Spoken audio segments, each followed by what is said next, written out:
What's up, YouTube community? What's up, YouTube fam?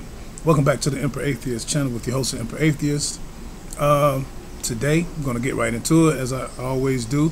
But before I do, I'd like to thank all my new subscribers. Thank all my subscribers, period. Thanks for all the likes, all the shares. Thanks for all the comments, negative or positive. I don't really look at a lot of comments anymore as negative or positive. I just try to answer them because I know different people are coming from different places psychologically, and I understand it. Last video I did was dealing with responding to my trolls, and like I said, I enjoy the trolls and I will feed the trolls from time to time. But anyway, today's topic is on who created God. Yes, who created God? Now, you go online or you go in certain think tanks or social forums, and you see a lot of Christian groups or so-called Christian scholars, so-called, or apologists, who try to use the Kalam Cosmological argument to answer this question. And I've done a video on the Kalam Cosmological argument that's been popularized today by none other than William Lane Craig. I've debunked this video along with many other people who have debunked this video. And I mention this particular argument a lot because basically one of the most popular videos that Christian scholars use today to even try to bring any type of argument for God. It's not evidence for God, as I always say. It's just a philosophical argument. Once again, an argument in and of itself is not evidence. So I always have to make that point because some people hit me up online and they always say, well, this person tried to use this argument, the moral argument, or they tried to use the watchmaker's argument or the ontological argument. And I always tell people arguments are just arguments because this is all Christians and religious people have, are arguments. They're not even hypotheses, basically. So these particular things are being popularized by Christian apologists. And as I said before, it's not really popular amongst the majority of Christians. Most Christians don't even understand these arguments that Christian apologists use. You ask the average Christian, do they understand the moral argument for God? And no, they don't. Or you ask them, they don't, ontological argument, they don't understand it. You ask them about the Kalam Cosmological argument or the theological argument or fine-tuning, whatever you want to call it. And most Christians and believers don't understand these arguments at all. But I try to make these particular arguments popularize myself. I want to normalize these particular arguments for my viewing audience and for people that I dialogue with, especially atheists and agnostics. Because a lot of atheists and agnostics, they hear these in debates all the time in different forums and on the street, but a lot of them don't understand it themselves. So I try to normalize these particular arguments.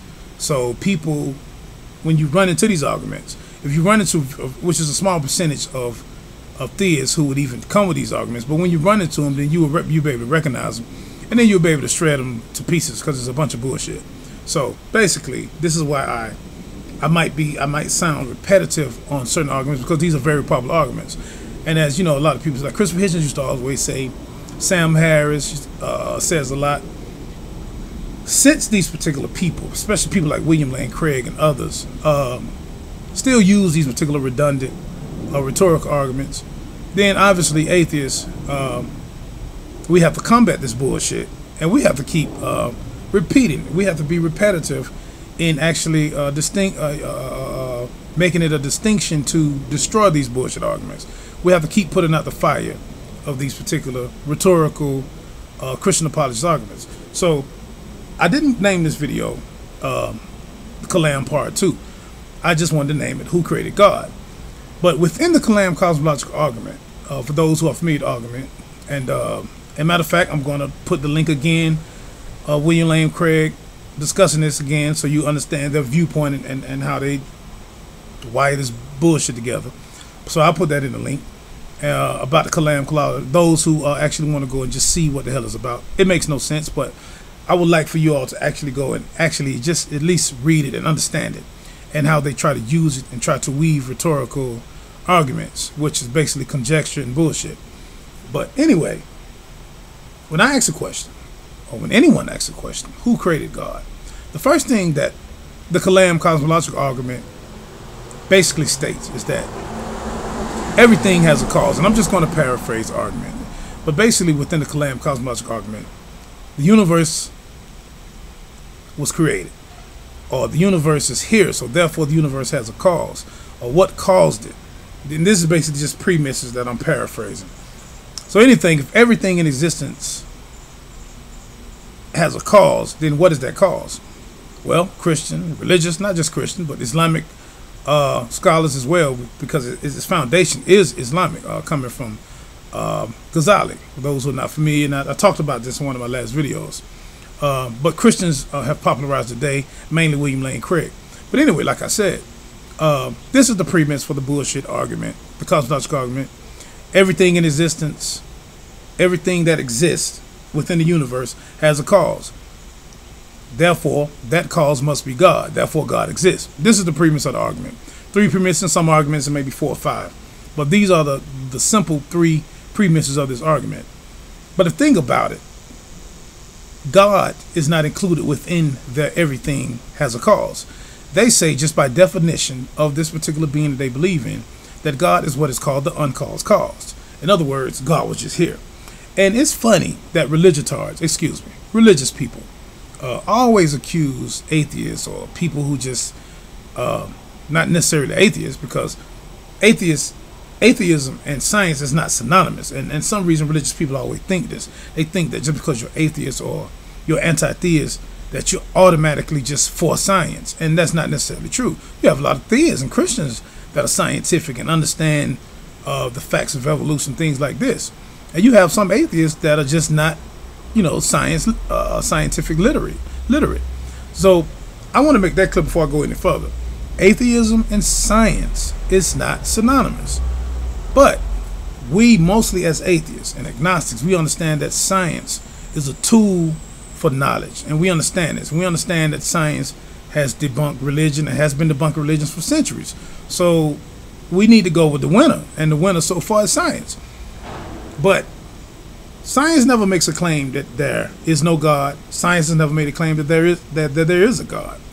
But science is a great tool for knowledge, of where we come from, where planets come from, but how do we get here? It don't give us all the answers right now, but it's given us a lot of answers and a lot of information, much more than what religion has ever done. Religion, on the other hand, claims to know everything because you claim that this God is this uncaused cause. But you blame and you accuse atheists of believing that something came from nothing, which is not the case. Atheists do not believe that something came from nothing. It is obvious by default that the universe came from something. But what is that something? And see, this is the issue that I have with Christians and Muslims and people who believe in this spook God, this sky daddy. But they always, when it comes to this conversation, they always seem to commit intellectual suicide. And what I mean by that is when they make the premises or agree with the premises of the Kalam Cosmological argument, they always say, well, yes, everything in existence had a cause except God. Now, this is where they always kind of hang themselves up and they stick their face in their own toilet of shit. Just by default, you cannot make your God the uncaused cause, because then you run into several problems. One of the main problems is, how do you, let's just say for the sake of argument, let's just say that a creator is an uncaused cause. But what's problematic about this, how can you say that it's your personal God? Is how do you know it's the God of the Bible? Or Muslims, how can you say that this uncaused cause or this unmovable mover is the God of the Quran? See, these are the things that you run into. You keep running your heads into brick walls when just simple logic is brought to you. Just for the sake of argument, we're going to say that a creator or some deity was an uncaused cause and just was here. First thing we have to understand is, then you are saying that something came from nothing, because obviously your God is something, right? I'll give you a second to answer that. So if your God is something, and you saying that it was always here in existence, which of course you have no evidence to say this is just you talking off the top of your little heads. But to say that means it obviously still came from something. Was there no beginning point for this particular being? It came from nothing. So you kind of defeat yourselves in that particular point. Now, back to the other point of proving your personal God. How can you say that this is the God of the Bible when the Muslims have a Quran who don't agree with you, don't believe in the human sacrifice of Jesus Christ, which all comes from Mithraism, which I'm going to make a video on the religion of Mithraisms and the god Mithra, which thrived, whose birthday happened to be December 25th. It thrived in the Roman Empire around the 1st century to about the 4th century, about 300-400 years it thrived. And if you study, I don't want to get off the subject, but I'm going to do a video on the god Mithra and its ties to Christianity, deep ties. But anyway, and how can you, back to proving your personal God, how can you say that this uncaused cause is your personal God? The answers to that, you can't say that. But then I'm going to go even a little further. Even saying that this uncaused cause is a deity, period, is still questionable. We don't know that. We have no idea that anything was ever uncaused. We don't know. And this is the thing, and I'm not going to get into scientific different theories, multiverse theories, or any of these type things, because we actually don't really have empirical evidence that the universe was created. We don't know. We do have empirical evidence of a starting point that we can pinpoint, which we call the Big Bang. But obviously there was something before the Big Bang. It ain't like it was just it's an empty space and the Big Bang just came out of nothing. Scientists are not saying that, and I hope no atheists are saying that, because energy and radiation is something that we can't trace. We don't know where energy came from. We don't know where that background radiation that scientists find, we don't know where that come from. So to say the least, basically we don't know. And the thing is, for Christians to say, or Muslims to say that their God is an uncaused cause, you're basically placing you're placing something within your argument to where it can't be defeated, which it already has been defeated and debunked. But the thing is, you're creating your definition, because by your definition, you're saying that God is something that is uncreated, that is everlasting. This is your definition of your God. No one else gave his definition. We don't have to agree with your definition. And when we talk about God, G-O-D, just deal with the English concept of God, which is the most popular one as of now, and not getting off into the Hebrew or the Arabic or the Greek, but just dealing with God. It's basically a new European concept. Where did the etymology of God come from? Who created the word God? Linguists still kind of don't know. They try to trace it back to the Sanskrit, a Sanskrit word called hu, which they says may mean to, to pour something or to invoke, things like this. So it's questionable, and it's a question mark just on the word God and the concept of God, because there's so many concepts of God. And then when you go back to the Greek, theos, which is basically the New Testament, because and as I just mentioned, as far as Mithras, the religion of Mithra and the god Mithra, and how its connection to Christianity, the Greeks were even more. When you talk about Platonic philosophy, Plato and Aristotle, the Greek mindset and the Greek pantheon played a big role in the shaping of Christianity. And once again, whether Jesus was actually a historical person or a mythical person, it doesn't matter, because the things around him, the stories that were written in the New Testament, were mythical stories that were lies, and the people accepted them, and now it's very popular, and it's a big money machine now. Christianity is a money machine. But the thing about it, when you look at the Greek history, you look at ancient Iranian, ancient Mithra, Zoroastrianism, you look at all of these different things in the ties, all the way going back to ancient Egypt, and you can't help but see the connections with the religions, the symbolism of these religions, the ceremonies of these religions. They mirror Christianity in so many different ways. But like I said, that'll be a whole nother video. But where did God come from? In Genesis 1:26, the Bible states that these particular beings were talking to each other, and they said, "Let us make man in our image, in our likeness." So in Genesis 1:26, it is apparent that these gods, or Elohim, which is used in the Hebrew, created men. But in actuality, men created God. Because if we are in the likeness of a deity, or in the image of a deity, then that means that this deity has arms, legs, he has feet, he has an asshole to shit out of, he has an immune system, a digestive system. What would be the purpose of these beings saying, let us make these men in our own image out of obviously dirt and clay, according to the Bible and Quran? Not that I take it seriously, because no one should take it seriously.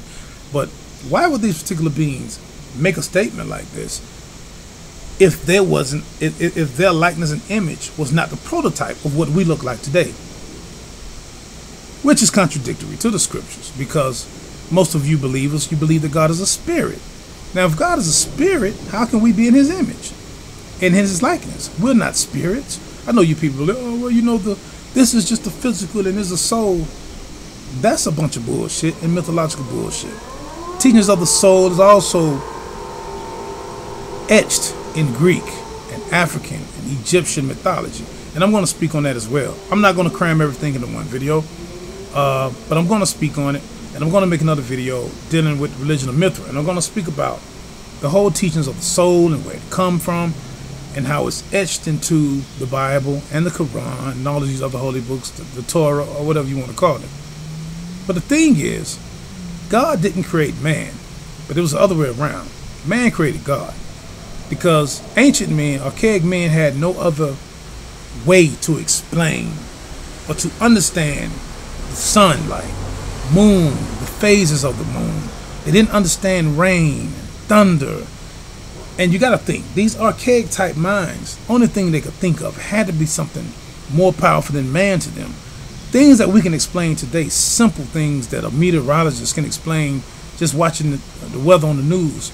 Ancient archaic men couldn't understand it. They couldn't grasp it. They couldn't grasp centrifugal forces. They couldn't grasp gravity. They couldn't grasp certain things that we know to be simple things that third and fourth graders grasp now. So they wrote about them, and they created myths. They created their own gods, and these particular gods became the creators of the world in different religions and different cultures all over the world, from Africa to Greece to ancient India to the Sanskrit, all the way to the Americas. We talk about the Aztecs and the Incas, the Olmecs, the Native Americans of North America, the Cherokees, all of the tribes, the Sioux. Everybody had their God story. You know, everybody had their creation story. Go up to the Eskimos in Alaska, Japan, Asia, Australia, the Aborigines of Australia. Everybody had their creation story and how it happened.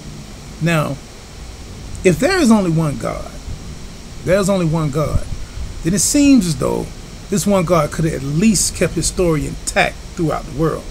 The planet Earth is such a small thing to such a intelligent, powerful being. Seemed like he could have kept his story kind of intact. Do you know how many different God stories and mythical stories just in Africa? Even though Africa is a big continent, over 12,000 square miles, but there are so many from the east to the west to the south to the north, different stories, from the Ashantis to the Zulu, oh man, to the Fasha, to the, it is so many different mythical God stories just on one continent that you would be so, your mind would be so confused, and not, I won't say confused, it's really a thrilling thing, because I studied so many different type African religions and languages.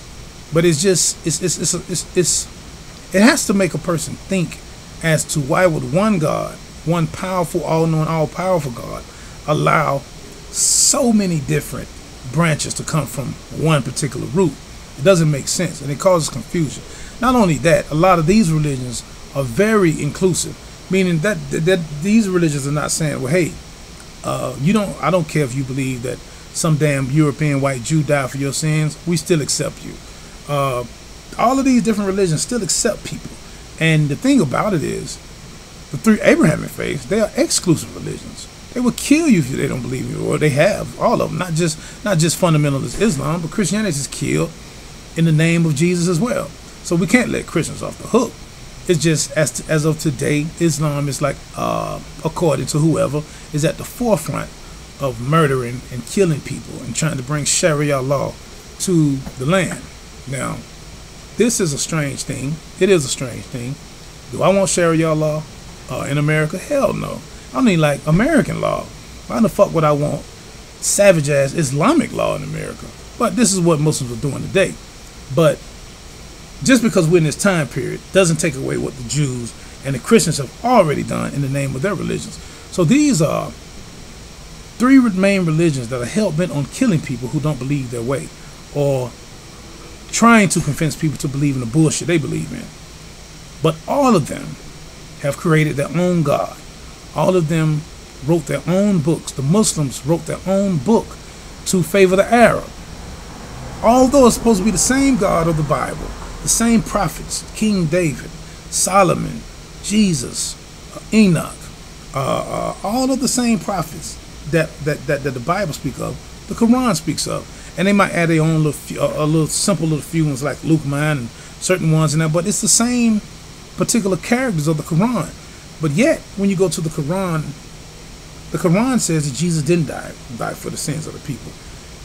The Bible, New Testament, says it does. The Quran says it wasn't Isaac that was Abraham was supposed to sacrifice for God, but it was really Ishmael. You understand what I'm saying? It's a bunch of tribalism and bullshit that man made it for themselves. Why would the Quran say that it wasn't Isaac, but instead of Ishmael that was supposed to sacrifice? Because they want their line to look like we are the favored of God, while the Jews wrote their own stories. So it's all a bunch of bullshit, and it's a bunch of crap that we need to back up out of. And I'm not talking to atheists or agnostics, really. I try to really get my message out to Christians. And some people say I'm too harsh in my videos. They say, well, Emperor Atheist, if you speak a little nicer, you probably could get across over to more people. Fuck that. It's fucking time to wake the fuck up. I'm not trying to be nice to certain people or trying to do a certain thing, you know what I mean? I'm not trying to be nice to certain people or do a certain thing. I'm trying to get my point across.